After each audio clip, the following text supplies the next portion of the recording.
Around the country, fast food workers have been protesting for better protection against COVID-19.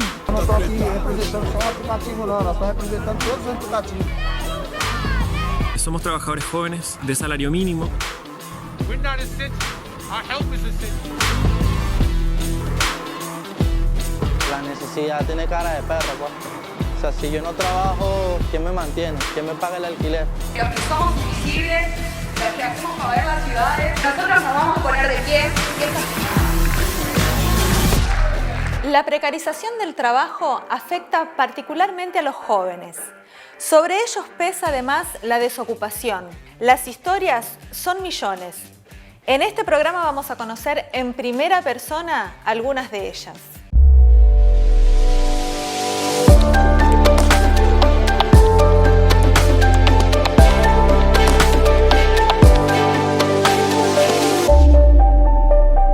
La pandemia del coronavirus dejó a la vista de todos cómo millones de trabajadores precarios son parte de los y las esenciales que hacen funcionar al mundo. Para este sector, en su mayoría jóvenes, mujeres o migrantes, estar en primera línea significa tener que elegir entre trabajar y arriesgarse al contagio o quedarse en casa y morir de hambre. Pero también significa algo más: empezar a dar pasos en el camino de la organización y protagonizar luchas por derechos elementales, como las que vimos en muchos países durante los últimos meses.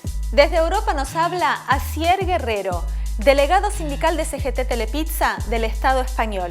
En Europa, al igual que en el Estado español, la ofensiva neoliberal tanto de los gobiernos de la derecha como de la izquierda reformista durante estos años precarizó las condiciones de trabajo de forma brutal. Esto fue garantizado por mecanismos como la subcontratación, la externalización de servicios, los convenios segregadores y un extenso abanico de modalidades de contrato y flexibilización del trabajo temporal y a tiempo parcial en todos los países.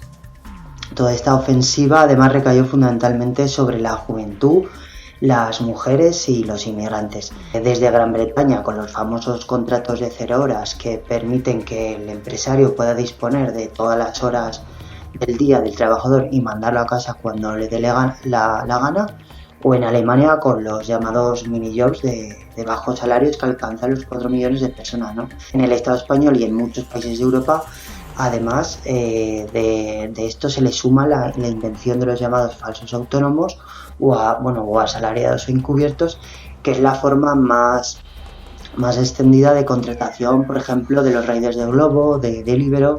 A la precariedad laboral se le suma también que la precariedad en todos los niveles de la vida.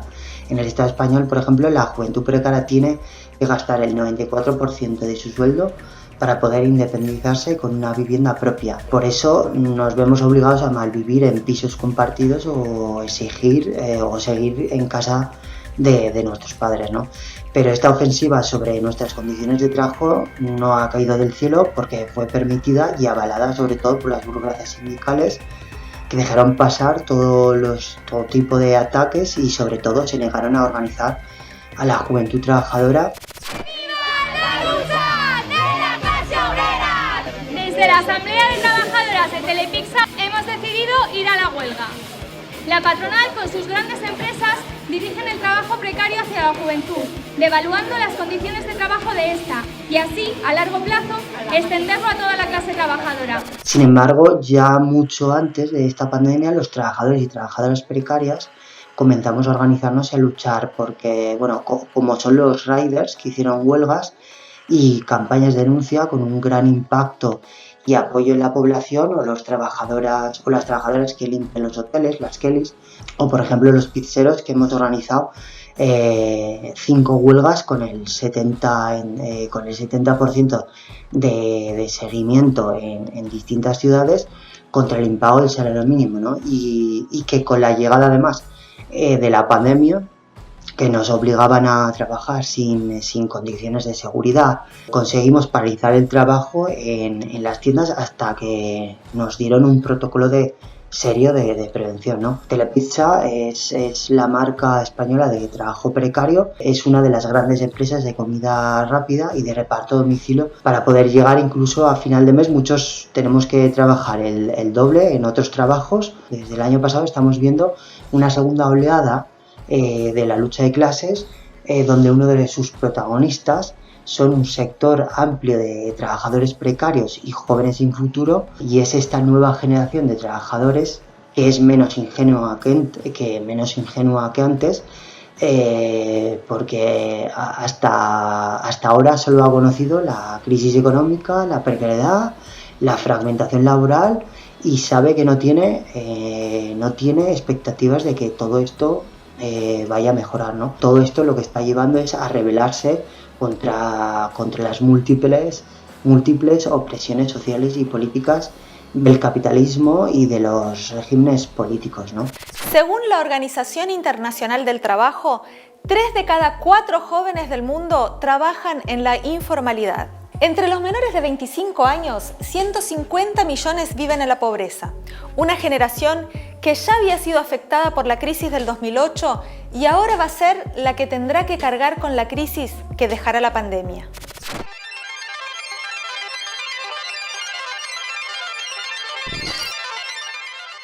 Estoy muy orgulloso de su trabajo, garantizando la reposición en las tiendas gracias a los campeones de Carrefour.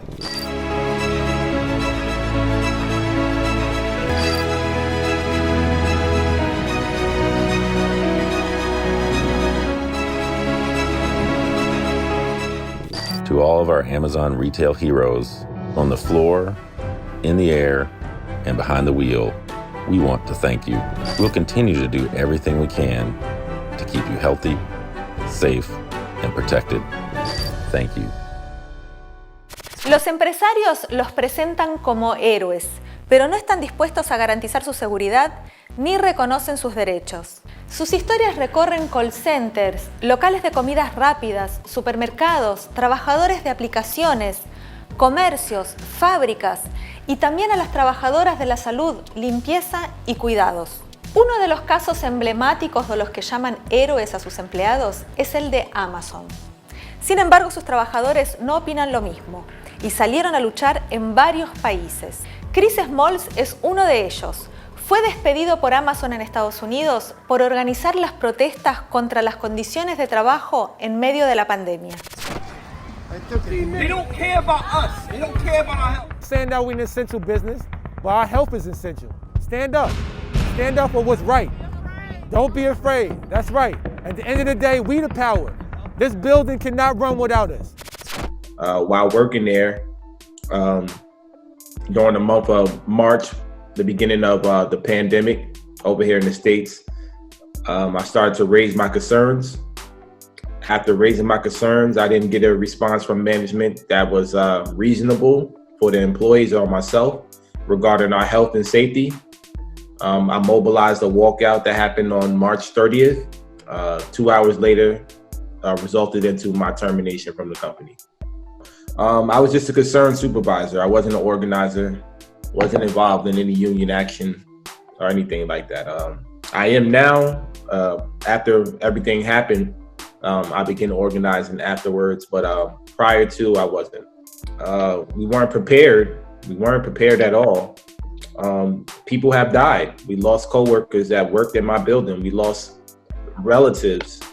People have lost family members. It changed life forever. You know, the way I changed the entire network after being fired, you know, for raising concerns. The company now provides the PPE that should have been provided at the beginning of the pandemic. They're doing it now. The temperature checking, the safety guidelines that they're enforcing, all of that started late. You know, they were very reactive instead of being proactive. The company's thriving. They're making a killing right now. Jeff Bezos made over $30 billion in the last couple of months. He still remains the richest man in the world. So, you know, the stuff that we're selling still over here are non-essential items. You can order anything right now. That's the major concern. The simple fact that we're putting our lives at risk for selling non-essential items that's the reason why I continue to say capitalism runs the country. They get to do whatever they want and nobody stops them, you know, and now it's at the expense of a human life.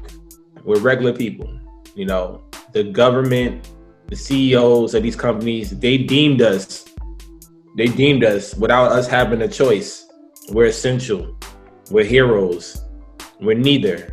They still support me, even the ones that still go to work every day. They support me. A lot of them are afraid to speak up because of what happened to me. You know, this company obviously retaliates against people that speak out. Several people have been fired for speaking out over the last couple of weeks. So people are afraid, but they still continue to support me. That motivates me to continue fighting and continue to speak up for the voiceless, the people that have underlying health conditions, the people that haven't been paid for the last 3 months.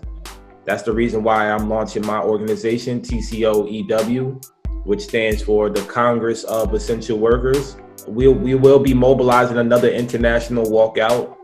June 19th is our date right now. Juneteenth. It's a holiday called Juneteenth over here, which is Freedom Day here in the States. So we want to honor that by doing an international walkout. Ante la crisis sanitaria, empresarios de todo el mundo anteponen sus ganancias a la salud de los trabajadores. Les es más barato despedirlos o dejar que se enfermen y tomar nuevos empleados antes que garantizar condiciones de trabajo seguras. Donde hay cuarentenas estrictas, optaron por bajarles el sueldo o despedirlos. En otros países los obligan a trabajar sin protección, exponiéndolos a un contagio casi seguro. Estas empresas también negaron tener casos de COVID para mantener sus puertas abiertas.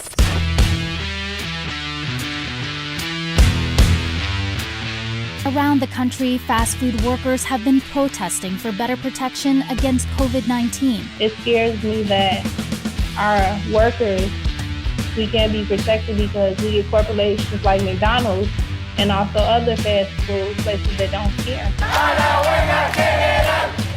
Somos trabajadores jóvenes de salario mínimo. Supone que es como algo tan extremo, ¿por qué no cierran un mall? O sea, te cierran un parque y no te cierran un mall. Nosotros no vemos, no somos centrales de emergencia, no estamos aportando con respecto al coronavirus absolutamente nada, nos estamos exponiendo. Pasamos por Estados Unidos y Europa. Ahora nos vamos a Chile, donde la juventud ya venía peleando en las calles antes de la pandemia. Invitamos a Kelly Torres, trabajadora de Burger King, que junto a sus compañeros empezaron a organizarse durante los meses de la rebelión popular. Yo trabajo en Burger King, entré joven, entré con 18 años. Somos un sindicato relativamente joven, en el sentido de que igual nos constituimos hace poquito, y un día una compañera de trabajo me envió un mensaje diciéndome que Starbucks estaba buscando estaba iniciando como una campaña de apoyo a aquellos sindicatos de comida rápida y de otro rubro a organizarse. Entonces yo me comuniqué con el sindicato Starbucks y después me empezaron a comentar de que también había compañeros de McDonald's que también querían organizarse y que la idea era organizar un sindicato interempresa que pudiera abarcar todas las comidas rápidas, bares, restaurantes y afines, y ahí lo constituimos. Cuando nosotros empezamos a tener como noción de que lo de coronavirus estaba afectando más de lo que veíamos en noticias en otros países a Chile, empezamos como a tener inquietud con los trabajadores de que estábamos siendo expuestos, porque habían ya algunos casos de COVID, ya estaban habiendo contagios y los malls seguían abiertos, seguían funcionando, nosotros seguíamos atendiendo a público. Nosotros veíamos que había harta negligencia en ese sentido de no ver que proteger a sus trabajadores. Nos sentíamos obligados a ir a trabajar porque si no íbamos a trabajar no iban a descontar el día. Solicitamos en varias ocasiones a la empresa que tomara medidas, que viera como la posibilidad de resguardar a los trabajadores en sus casas para que esto redujera el nivel de contagios y cosas así, y hasta finales de marzo no decidieron cerrar. Si fuéramos trabajadores esenciales en los supermercados, bueno, se puede entender y obviamente tienen que tomar todas las medidas de salubridad que corresponden, pero nosotros, ¿qué tan esencial es una hamburguesa, unas papas fritas? Ya han habido focos de contagio en McDonald's y también en Burger King. Al menos me enteré el otro día que en Burger King había un foco de contagio y que la empresa había ordenado que no saliera de ahí que había sucedido ese contagio. Como que lo que nos demuestra la empresa haciendo esto, que en realidad siempre van a preferir cuidar sus utilidades. Y creo que la organización de los sindicatos ahora ha sido súper fuerte debido al estallido social también, porque el estallido social ha provocado ese cuestionamiento, porque mientras me incluyo, trabajábamos bajo un sistema fordista y ganando el mínimo y dedicándole muchas horas a nuestro trabajo, mientras trabajábamos todas así constantemente, en un momento dijimos, pero ¿por qué tiene que ser así y no puede ser de otra manera? Y ahí fue cuando también empezamos a articularnos, así a juntarnos con los trabajadores y a decir, ¿por qué no hacemos un sindicato? Yo creo que todo eso que ha venido desde hace años igual, las generaciones actuales se lo han cuestionado y han sacado la voz. Entonces yo creo que todos estos cuestionamientos generan que las personas que pensamos así nos organicemos y podamos entre todos luchar por un futuro mucho mejor para Chile. Entonces yo creo que la organización es esencial, porque siento que este sistema está tan enfocado en que produzcamos, que no nos deja ni un espacio para dedicarnos a nuestra familia, a nosotros mismos y a las cosas que queramos hacer, hobbies personales. Es un sistema que nos hemos estado cuestionando como generación y obviamente creo que la organización, entre todas las personas que nos cuestionamos esto, es súper relevante y sé que en algún momento va a generar muchos frutos. El caso de los trabajadores de aplicaciones, los jinetes de la pandemia, que no tienen ningún derecho y ni siquiera son considerados trabajadores por las empresas que los emplean, es el punto más alto de la precarización de las condiciones de trabajo de las últimas décadas. Este proceso terminó configurando una nueva clase trabajadora, extendida por todo el planeta, con más peso en los nuevos servicios y en la logística. Es más fragmentada, precarizada, juvenil y feminizada, y es la que hace funcionar las grandes ciudades. Ricardo Antunes, especialista en Sociología del Trabajo de la Universidad de Campinas en Brasil, escribió el libro El privilegio de la servidumbre, donde presenta algunas de sus características, sus dolencias, padecimientos, las formas de precarización, tercerización, desregulación que parecen haberse transformado en la regla para la nueva generación. Os trabalhadores jovens e as trabalhadoras jovens que trabalham nos aplicativos, né? Nos motoboys, entregando, né, produtos, alimentos, etc. O que eles estão vivenciando hoje? Trabalham que nem loucos e que nem de modo muito, muito brutal, 8, 10, 12, 14, 16 horas por dia, trocam o dia pela noite, porque não podem parar de trabalhar, fazem entregas de 5 quilômetros, recebendo menos de R$5 por mês, de 20 quilômetros, recebendo 14, 15 reais por mês, não por entrega, né? E o resultado é que é preciso fazer muitas dessas entregas para que eles possam ter, ao final de um mês de trabalho, um salário deprimente. Então, o que o capitalismo oferece para a juventude pobre, trabalhadora? Oferece o espetáculo da miséria, oferece o espetáculo da exploração, oferece o espetáculo, tá certo, da ausência total de perspectiva. A juventude que trabalha tem, portanto, o desafio de organizar-se, ter consciência do mundo em que vive, compreender a partir da sua experiência cotidiana a tragédia que é trabalhar na condição de um escravo digital, de um escravo motorizado, de um escravo numa moto, de um escravo numa bicicleta, de um escravo de um automóvel de transporte privado e que ao final do mês não tem recursos para sobreviver a si, a sua família e não tem nenhum dia de descanso para si, tá certo? O desafio, portanto, que nós temos nesse momento crucial da humanidade é criar um outro modo de vida. É imperioso lutar contra a tragédia que o capitalismo caracteriza e que ceifa a vida de tantos jovens pelos adoecimentos e pelos sofrimentos do trabalho. La conclusión es inevitable. La juventud es la más precarizada, pero también es esencial para las ganancias de los capitalistas. Por eso está en la primera línea durante la pandemia. A mediados de mayo tuvo lugar en Argentina la primera protesta de la Red de Trabajadores Precarizados, un novedoso proceso de organización que es parte de una tendencia internacional. Charlamos con Evelyn, estudiante y trabajadora doméstica e integrante de esa red, para saber cuáles son sus demandas y objetivos. Yo me llamo Evelyn, tengo 23 años, soy estudiante de Derecho, soy trabajadora doméstica. El 10% de las trabajadoras somos migrantes, yo soy paraguaya. Mi familia también, mi abuela con 70 años, mis tías que vinieron desde Paraguay, todas vinieron trabajando como domésticas. Ya pasé por más de 10 laburos y además ser empleada doméstica es un laburo que te rompe totalmente la espalda, yo ya tengo problemas de ciático y todo.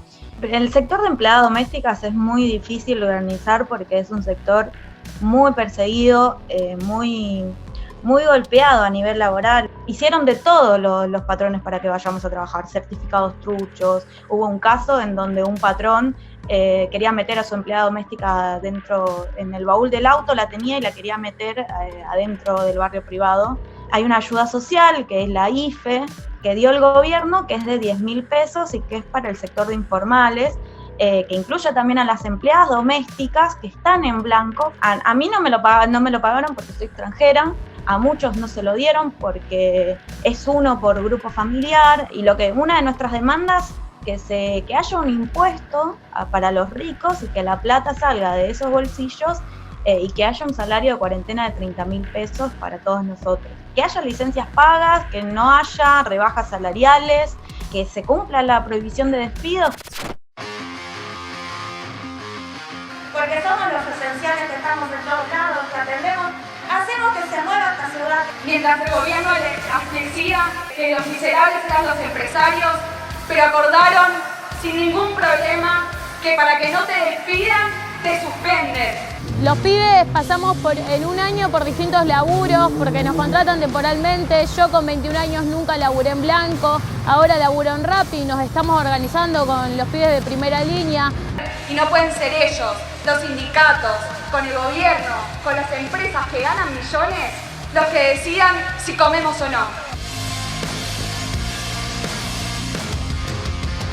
Nosotros decidimos salir a las calles tomando las medidas de seguridad e higiene correspondientes, el distanciamiento social, para poder llevar nuestras demandas al Ministerio de Desarrollo Social y al Ministerio de Trabajo para pelear por nuestros derechos durante esta cuarentena porque la situación se estaba haciendo insostenible. Hicimos una asamblea de la red de precarizados que fuimos más de 1.000 personas a nivel nacional. Lo que votamos entre todos nosotros fue salir a las calles este viernes 29, toda la red de precarizados de los distintos sectores, distintos trabajadores, poder seguir construyendo esta enorme red para seguir peleando por nuestros derechos. Básicamente los que estamos en el sector informal no tenemos ninguna protección de los sindicatos.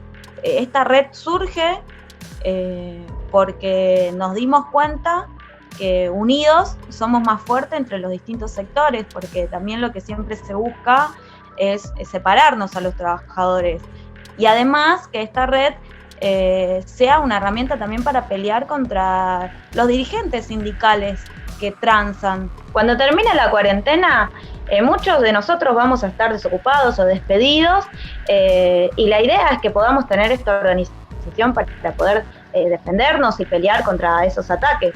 En unidad, los desocupados con los informales, con los precarizados y con los que siguen trabajando también. Mostrar que somos muchos y que tenemos una fuerza enorme, que tenemos que empezar a levantarnos, porque la verdad es que los empresarios ni los gobiernos no regalan derechos. Es una pelea por nuestro derecho y es una pelea también por nuestro futuro. Este régimen capitalista no tiene nada para ofrecernos a nosotros los jóvenes. Nuestra perspectiva tiene que ser cuestionarlo todo también y no resignarnos a que esto es lo único que hay o es lo único posible. Es poder reflexionar profundamente qué futuro queremos nosotros, porque esto es algo histórico. El curso de la historia vamos a decidirlo nosotros en cuanto hagamos y que la peleemos, porque esperando que nos salven los gobiernos y los empresarios y que este régimen nos dé una salida favorable hacia nosotros, no vamos a recibir nada.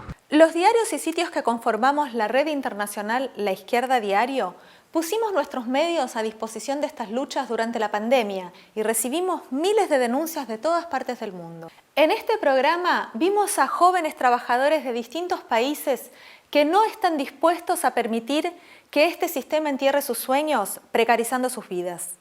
Por eso comienzan a organizarse para defender o conquistar sus derechos. Jóvenes que con su energía pueden dar vuelta a todo y ser parte de conquistar un nuevo futuro para la humanidad. Si te gustó este video, compartilo vos también. Dale like, activa las notificaciones y déjanos tus comentarios.